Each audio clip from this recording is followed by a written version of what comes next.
שלום לכולם. בהרצאה הקודמת דיברנו על דיכאון אצל מתבגרים, על האבחון של דיכאון, דיברנו על גורמים לדיכאון, ביולוגיים לעומת הפסיכולוגיים, התחלנו לדבר על טיפולים יעילים, שנמצאו יעילים במחקרים לדיכאון של מתבגרים, ודיברנו על CBT. בהרצאה הנוכחית אני רוצה לדבר על עוד טיפולים שנמצאו יעילים לדיכאון של מתבגרים, והטיפול הבא שאני רוצה להתייחס עליו זה ה-IPT. IPT, ראשי תיבות של Interpersonal Therapy, זה טיפול שפותח על ידי קלמן ווייזמן, וזה טיפול שנמצא מאוד יעיל לדיכאון בקרב בוגרים, בקרב מבוגרים, ובהתאם להצלחה הטיפולית הזאת, הוחלט לבצע אדפטציה לטיפול שמיועד למתבגרים באופן ספציפי, וזה בעצם ה-IPT-A. אוקיי? שזה המודל הטיפולי שמיועד למתבגרים. עכשיו, מה בעצם הנחת המוצא של IPT? היא בעצם אומרת כאשר, בעצם הטענה היא שבהרבה מצבים דיכאון קשור למערכות יחסים לא טובות, לא חיוביות, ולמעשה יש קשר דו-כיווני בין דיכאון לבין מערכות יחסים, גם מערכות יחסים גרועות גורמות לדיכאון, וגם דיכאון פוגע במערכות יחסים, ולכן חשוב מאוד לטפל בכך. אז מוקד הטיפול הוא הקשר הבין אישי של המטופל, ובעצם המוקד הוא ההווה, זה לא טיפול עכשיו פסיכודינמי שמתחילים להתייחס אל מערכות יחסים בעבר ולאבד דברים מהעבר, לא, יש איזושהי עבודה בכאן ועכשיו, בוא נראה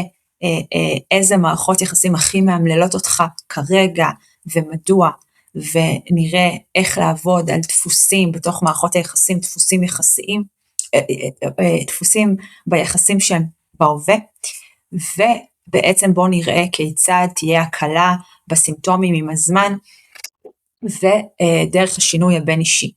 עוד דבר שמאפיין וחשוב ב-IPT, זה בעצם שיש נרמול של הדיכאון של המתבגרים, יש הפחתה של אשמה, יש הסבר מה המאפיינים של הדיכאון, ויש איזושהי נורמליזציה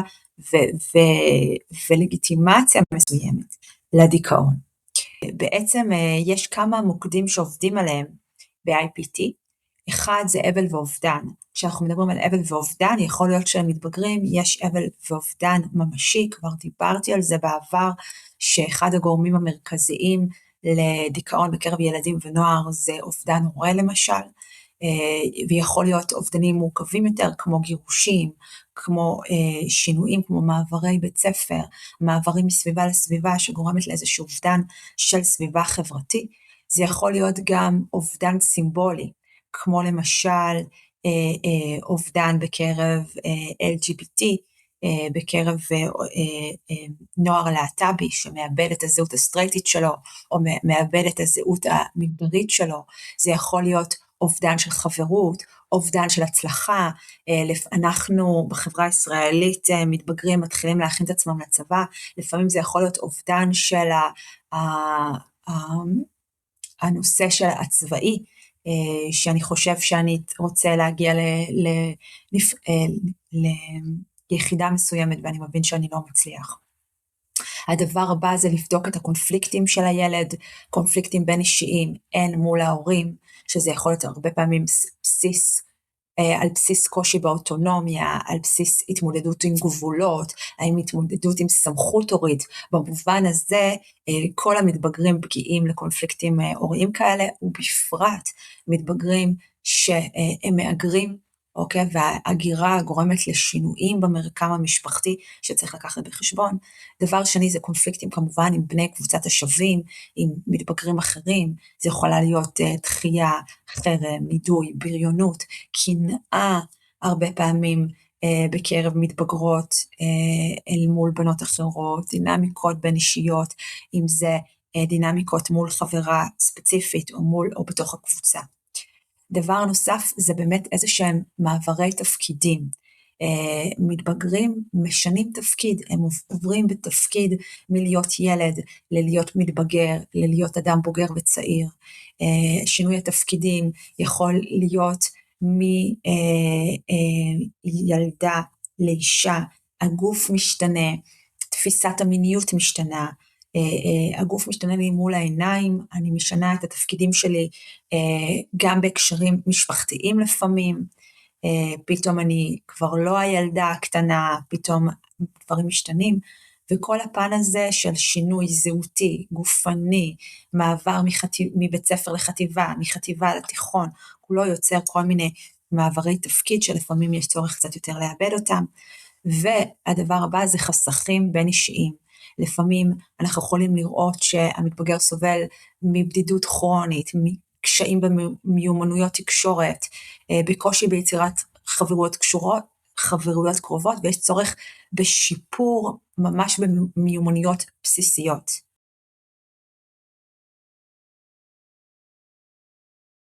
אז כיצד מתבצע הטיפול? אז דבר ראשון, IPT זה טיפול קצר מועד, יש בו, מדברים על בין 12 ל-16 פגישות, אז זה טיפול שהוא באמת נחשב יעיל, ושאפשר להשיג בו הישגים מהירים וטובים במהירות. אז בשלב הראשון הוא באמת איזושהי הערכה והמשגה, ובעצם לעבור, קודם כל לעשות אינטק ולאבחן שאכן יש דיכאון, וכמובן לבדוק באופן ספציפי, לעשות רמת הערכת סיכון אובדני. דבר שני, זה החלק שה-IPT נכנס באמת לפועל, ולהתחיל למפות את רשת הקשרים של האדם. מהם הקשרים שמהווים מקור לתמיכה, מהם הקשרים שמהווים מקור למצוקה. אנחנו ננסה רגע להבין את כל הקשרים, ומתוך זה המטפל צריך להבין מהו הקשר שבו הוא מתמקד. מה הקשר שאם נשפר אותו, המטופל ישיג את ההקלה הטובה ביותר, את שיפור ה-well-being הטוב ביותר, ואז בעצם חשובה מאוד לעשות איזושהי פסיכואדוקציה, שבמובן הזה יותר לעשות את ההמשגה מחדש, ולומר אוקיי, אתה מאוד דיכאוני, אלה בעצם הסימפטומים דיכאוניים, תבין שזה רק חלק מזה, וזה בסדר שאתה סובל מדיכאון, וזה בסדר שאלה הסימפטומים, זה הגיוני, אלה הסימפטומים של דיכאון, כמו שאמרנו, בוא נעשה רגע לגיטימציה והמשגה והבנה, אבל בוא תבין שחלק מהדיכאון, חלק מהסיבה לדיכאון או לשימור הדיכאון, זה קשר ספציפי שעליו אנחנו הולכים לעבוד, זה בעצם המעבר אל הברית הטיפולית, ששמה את השיפור, קשר טיפולי, במרכז הטיפול. לפעמים יש חשיבות, אם מתבגרים, לעשות את אותה פסיכואדוקציה גם להורים עצמם. עכשיו אנחנו בעצם נתחיל לעשות עבודה יותר טיפולית על הקשר הזה, אנחנו ממש ננתח את האינטראקציות, ממש נסתכל מה קורה בהווה, תשימו לב, IPT מתמקד בהווה ולא בעבר. אנחנו נראה איך נשפר, נלמד מיומנויות של שיפור התקשורת, של פתרון קונפליקטים, של עיבוד רגשי, של האובדן והשינוי בתוך היחסים, או של שינוי בזהות של הילד עצמו. נשפר את אותם הבנות, ורק שהמערכת יחסים השתפרה, התקשורת השתפרה, המתבגר שלנו מרגיש טוב יותר בתוך מערכת יחסים, נוכל באמת לבחון האם גם יש שיפור במצב רוח, הפחתת סימפטומים דיכאוניים כפי שציפינו.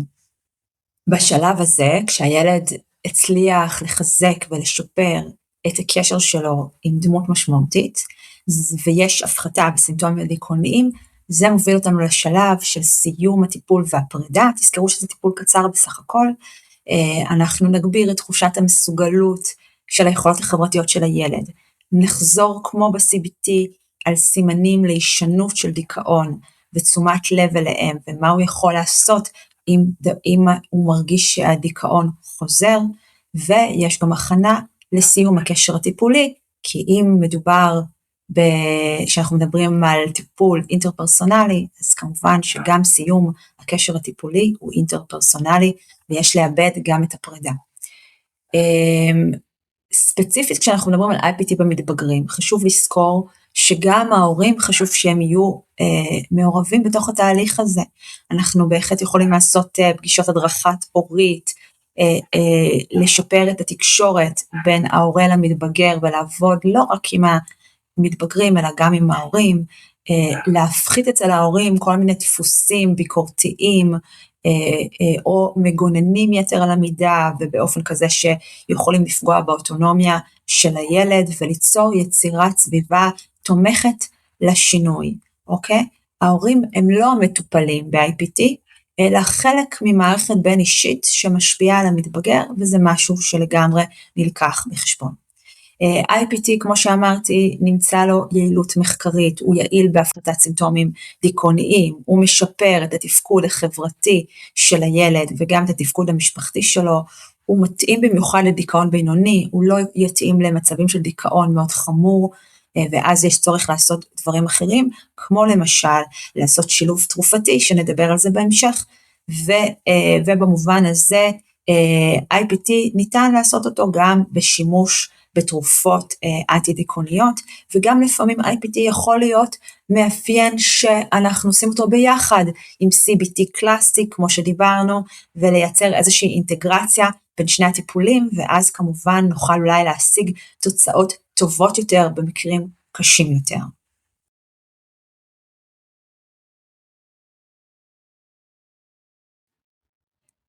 הטיפול הבא שאני רוצה לספר לכם עליו, שהוא טיפול שנמצא יעיל במגוון של מחקרים,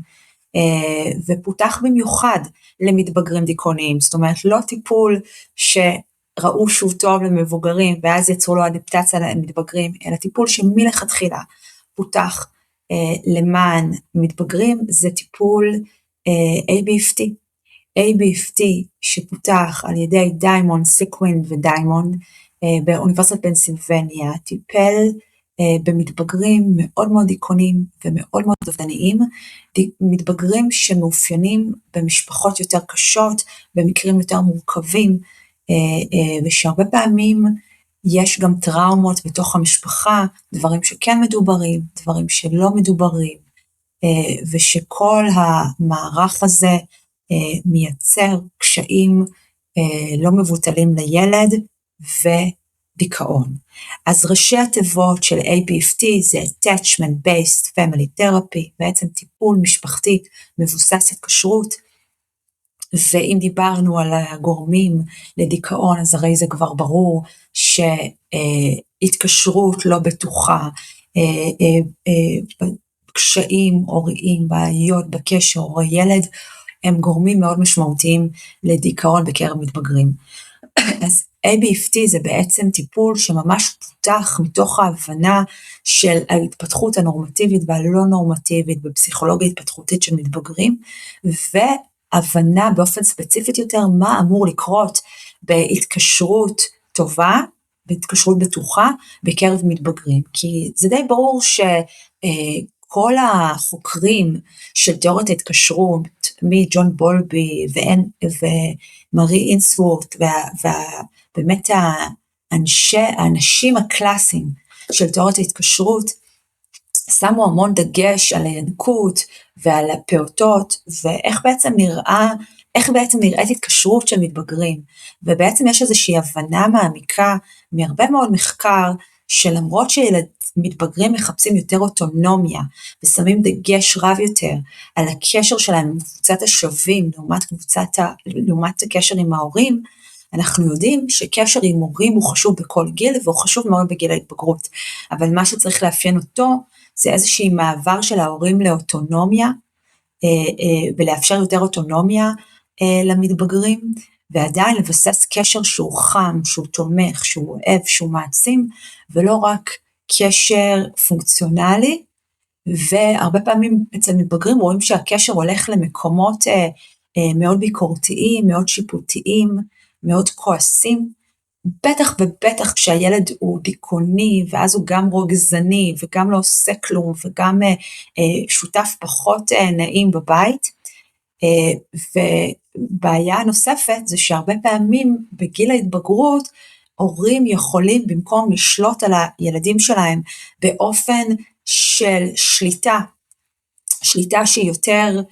התנהגותית, כמו שאנחנו עושים לילדים צעירים, אצל מתבגרים הרבה פעמים השליטה היא דרך הפסיכולוגיה של הילד, דרך יצירת אשמה, דרך ביקורת, דרך אהבה מותנית, ואנחנו יודעים שההתנהגויות ההוריות האלה מייצרות הרבה נזק בקרב המתבגרים. אז על סמך ההבנה הזאת, בעצם הטיפול של IBFT פיתח תפיסה שהמטרה להפחית דיכאון של מתבגרים יהיה דרך היחסים עם ההורים שלהם. משני טעמים, גם בגלל שלפעמים הקשר עם ההורים עצמם הוא גורם לדיכאון, או הוא גורם משמר לדיכאון, והוא בעצם מאוד מאוד קשור למצב הרגשי של הילד, וב-IBFT לא מתרכזים רק בהווה כמו ב-IPT, אלא גם לעבר, שיכול להיות שיש דברים שקרו בתוך הקשר, שהם לא מדוברים, שהם היוו פגיעה התייחסותית בין ההורים לילדים, במיוחד כלפי הילדים, ושהילדים נושאים על גבם צלקות מהעבר, ושיש צורך לאבד אותם ביחד בתוך הקשר, ולא באופן נפרד בטיפול פסיכודינמי או בטיפול אחר, או סכמתרפיה, אלא ממש בתוך הקשר עם ההורה. ולכן גם ההורה צריך לקבל טיפול והדרכה איך לעשות את זה נכון, ולא להתגונן או להאשים חזרה, אלא לקחת איזושהי אחריות ואולי אפילו להתנצל לילד, ולפתח אמפתיה כלפי הילד, וליצור פה באמת חוויה מתקנת אמיתית בתוך הקשר. אז זה אספקט אחד. אספקט שני זה לפעמים באמת הדיכאון של הילד לא קשור להורה באופן ישיר, אבל אם יש שיפור משמעותי של הקשר בין המתבגר להורה, אז המתבגר יוכל להשתמש בהורה כמקור תמיכה, גם תמיכה רגשית וגם תמיכה מעשית. זאת אומרת, אם הילד סובל מכל מיני קשיים, מי אם לא ההורה יכול להתגייס ולעזור לו לפתח, לעזור, להתערב איפה שאפשר למען הילד שלו. והרבה פעמים ילדים בדיכאון לא מספרים. הם לא מספרים מה מפריע להם, הם לא מספרים על הבריונות בבית ספר, הם לא מספרים על זה שהם לא מבינים שום דבר בלימודים, הם לא מספרים את זה שקשה להם אולי מאיזשהו אלמנט פיזיולוגי בגוף שלהם. עם כל הבעיות הללו ההורים יכולים להתערב ולעזור כמיטב יכולתם, אם רק הדבר גם ידובר, וגם ההורה יבין שזה באחריותו, שהוא לוקח ככה את המושכות ועוזר לילד בצורה ממשית, כי הוא מבין כמה זה משמעותי לו. אז בעצם זה הרעיון ב-IBFT.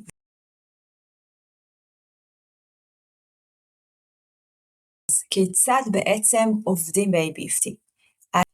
אז דבר ראשון זה לעשות רפריימינג, לעשות הבניה מחדש, ולהפוך את הטיפול, שזה מין טיפול כזה של הנה יש לי ילד, יש לו בעיה, תתקן, כמו שקורה לנו הרבה פעמים כמטפלים, אז בעצם לעשות איזושהי הבניה מחדש, ולומר אוקיי, בעצם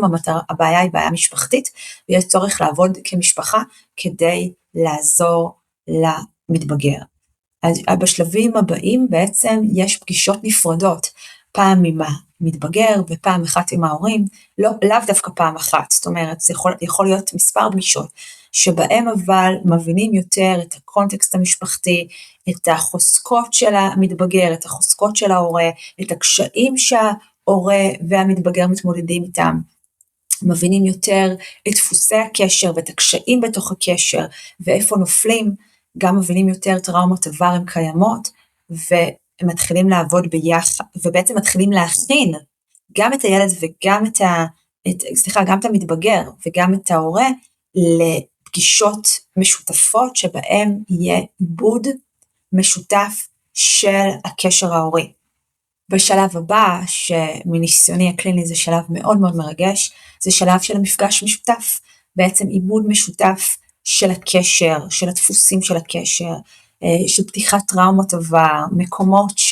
עוד פעם, אנחנו יכולים לדבר על טראומות ממש, ואנחנו יכולים לדבר על טראומות התייחסותיות, שהמתבגר חש שהוא לא נראה, ושצורכי ההתקשרות שלו לא קיבלו מענה מספק.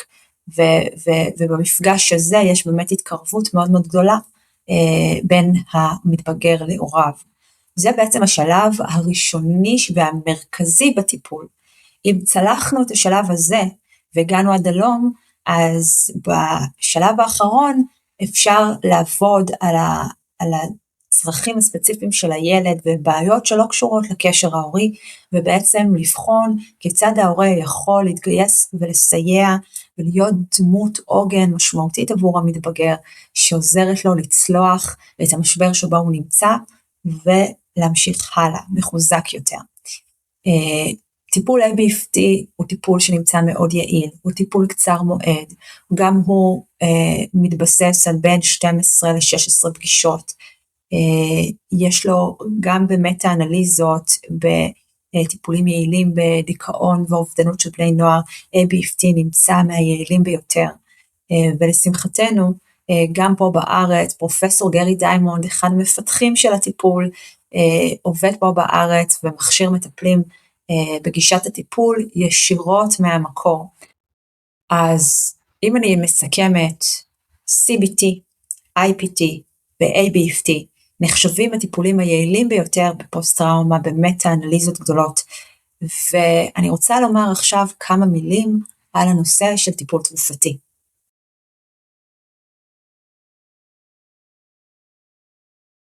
אז בחלק הזה אני רוצה לדבר קצת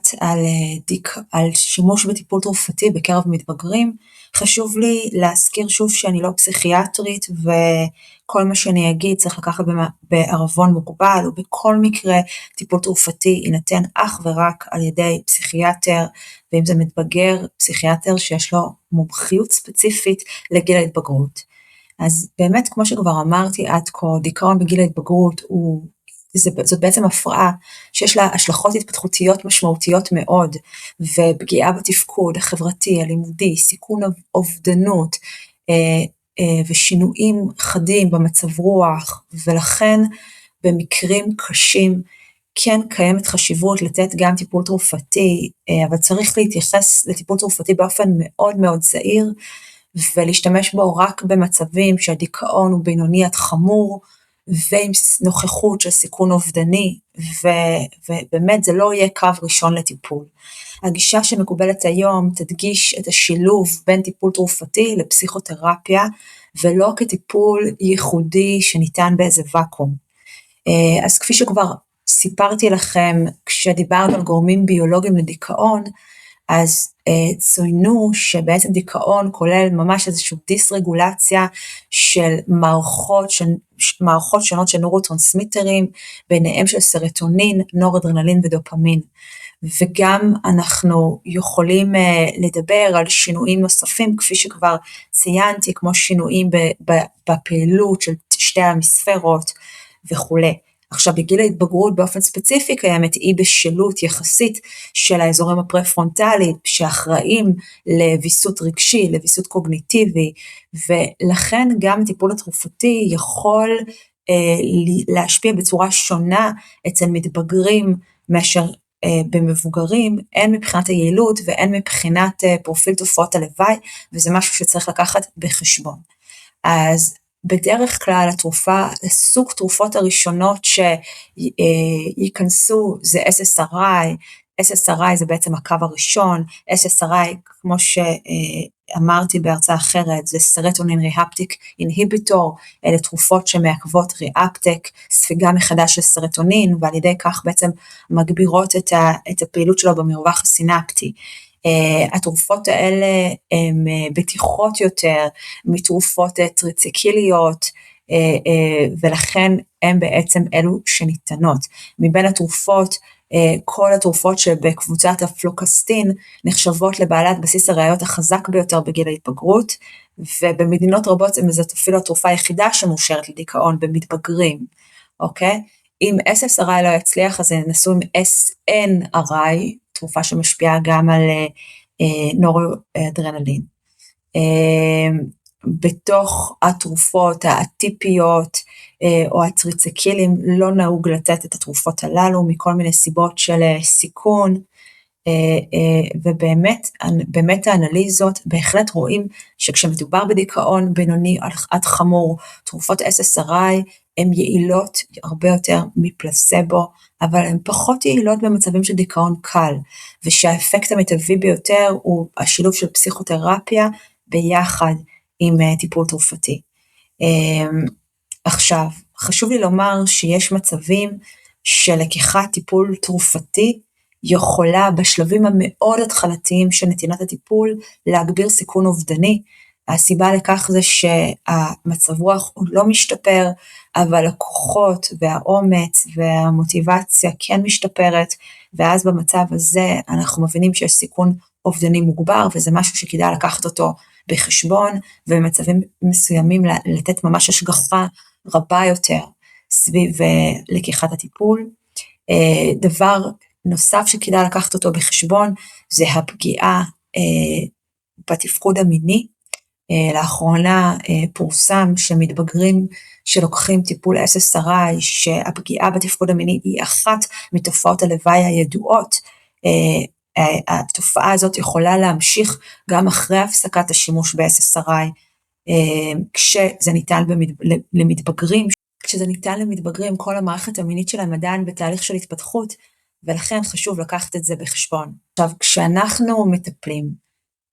מאוד מאוד מאוד חשוב לקחת בחשבון שהתפקיד שלנו כמטפלים הוא באמת לנטר את ההתנהגות של המתבגר, לשים לב טוב טוב, לתת אבחון מדויק, להיות בשיתוף פעולה עם הפסיכיאטר. לי כבר היו מצבים שפתאום ראיתי שבעקבות טיפול תרופתי עלתה פתאום מניה, כמובן שזה קריטי שזה גם יאובחן וגם תהיה התייחסות פסיכיאטרית מותאמת. אז במובן הזה אני חושבת שטיפול של פסיכולוג או של דמות טיפולית אחרת שהיא לא פסיכיאטרית, הוא לא פשוט שגר ושכח וזה אצל הפסיכיאטר וזהו, אלא לקחת גם אחריות, ונדרש באמת מעקב הדוק, בפרט אם מדובר בסיכון אובדני כמו שהסברתי. וגם חשוב עוד דבר זה לשים לב לאיך המתבגר לוקח את הדברים, איך המתבגר לוקח את הטיפול התרופתי, מה החוויה הסובייקטיבית שלו, אבל לפעמים יש מקום לאבד איתו את זה, ולהגביר את המוטיבציה שלו, כן לצרוך בכלל טיפול פסיכיאטרי, וזה מאוד מאוד חשוב, ולחזק את העיינות לטיפול, וגם לתווך את הדברים למתבגר, להורים, ולפעמים לצוות טיפולי רחב יותר. אז זאת ההסתכלות שלי על טיפול תרופתי. כמובן, שוב אני חוזרת על הדיסקליימר שלי שאני לא פסיכיאטר, וכל טיפול תרופתי צריך להיבדק לגופו של עניין.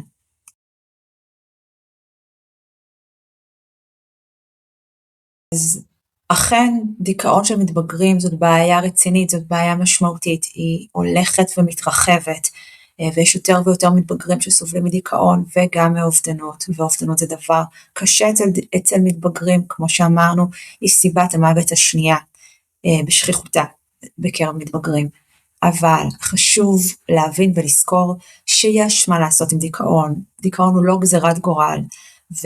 ולמעשה הנה הצגתי בשתי ההרצאות האחרונות שלי את הטיפולים היעילים ביותר לדיכאון, ואפשר גם לעשות איזושהי אינטגרציה לפי צרכי המטופל והדברים שאיתם הוא מגיע, ולייצר לו טיפול custom made שמכוון בדיוק לצרכים שלו, עם שילוב תרופתי או בלי שילוב תרופתי, בהתאם לרמת מצוקת הסימפטומים, לרמת חומרת הסימפטומים, ולסיכון אובדני עם מידת הסיכון האובדני. אבל יש מה לעשות, אף אחד לא צריך להישאר לבד עם דיכאון, אף מתבגר לא צריך להישאר לבד עם דיכאון, ואם מישהו מכם חווה את הסימפטומים הדיכאוניים, אני ממליצה בחום רב לפנות לטיפול מתוך מקום אופטימי ואמונה אמיתית, ששינויים יכולים לעשות, במיוחד אצל מתבגרים שכל המוח שלהם יותר פלסטי ממבוגרים, ואפשר לנוע קדימה.